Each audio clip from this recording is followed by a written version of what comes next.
ঈদের পরে বাবার বাড়িতে এসে সবাই মিলে একসাথে পিঠা বানাচ্ছি। আমরা 3 বোন একসাথে এসেছি, তো সবাই মিলে এখানে পিঠা বানাচ্ছে আমার বোন ওরা, আর আমি এখানে দাঁড়িয়ে দাঁড়িয়ে আপনাদের সাথে একটু শেয়ার করার জন্য ভিডিও করে নিচ্ছি। এখানে মাংস পিঠা বানানো হচ্ছে আর নারকেল দিয়ে পুলি পিঠা বানাবে। তো মাংসটাকে রান্না করে তারপর ভেজে নিয়েছে পেঁয়াজ দিয়ে সব কিছু। অনেকেই কিন্তু এই পিঠাটা খান, অনেক পছন্দের খাবার। অনেকে যাদের এলাকাতে এই পিঠাগুলো বানানো হয় তারা কিন্তু অবশ্যই জানেন এই পিঠাগুলো কিভাবে বানাতে হয়। তো প্রত্যেক কোরবানি ঈদের পরেই কিন্তু এই পিঠাগুলো আমাদের এই এলাকার মধ্যে বানানো হয়। তো সবাই কিন্তু অনেক মজা করে খায় এই পিঠাটা, মাংস দিয়ে যেই পিঠাটা বানানো হয়।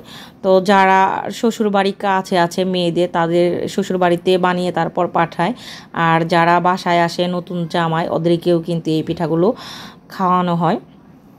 এই পিঠাগুলো কিন্তু ঈদ ছাড়াও সবার ঘরে প্রায় এটা বানানো হয়। এটা অনেক জনপ্রিয় একটি খাবার আর কি এই পিঠাটা। তো সবাই পিঠা বানাচ্ছে আর আমি এইখানে পিঠাগুলো দাঁড়িয়ে দাঁড়িয়ে ভেজে নিচ্ছি। আজকে অনেকগুলো পিঠা বানানো হবে, পুরো বড় হাঁড়ির 1 হাঁড়ি। চট্টগ্রামে এরকম হাঁড়ি ভরে পিঠা বানিয়ে তারপর মেয়ের শ্বশুর বাড়িতে নতুন যখন বিয়ে হয় তখন পাঠায়। তো আজকে আমরা কোনো শ্বশুর বাড়িতে পাঠানোর জন্য না, নিজেরা খাওয়ার জন্যই এখানে পিঠা বানিয়ে নিচ্ছি।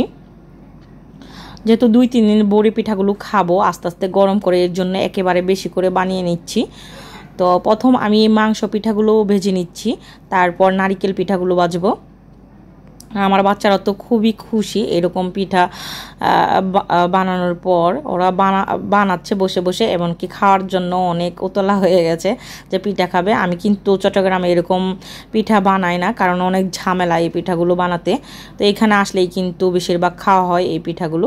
আমরা যখনই ঢাকাতে আসি চট্টগ্রাম থেকে, তখনই এই পিঠাগুলো আমার আম্মু আমাদের জন্য বানায়। আমরা খুব পছন্দ করি তার জন্যই।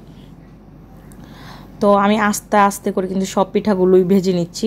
আগে এই পিঠাগুলো ভেজে নেওয়ার পর তারপর নারকেল পিঠাগুলো ভাজবো। তো এখন কিন্তু সন্ধেবেলা, তো আস্তে আস্তে পিঠাগুলো আমি সবগুলোই ভেজে নিচ্ছি। তো এই তো হাঁড়িতে মাত্র রেখেছি 2 বার ভেজে, এরকম ভাজতে ভাজতে পুরো হাঁড়ি ভরে ফেলবো পিঠা ভেজে। আর এক দিক দিয়ে বাজছে আর আরেক দিক দিয়ে সবাই নিয়ে নিয়ে খাচ্ছে। এই পিঠাটা কিন্তু গরম গরমই মজা, একদম মচমচে হবে। আর ঠান্ডা হয়ে গেলে এটা একদম নেতিয়ে যাবে, তখন কিন্তু আর খেতে ভালো লাগবে না। এটা কিন্তু চালের গুঁড়া দিয়ে বানানো হয় এই পিঠাটা, আর গরুর মাংস দিয়ে। তো এই তো বাকি এই কয়েকটা মাংস পিঠা আছে, তারপর নারকেল পিঠাগুলো আমি ভাজবো।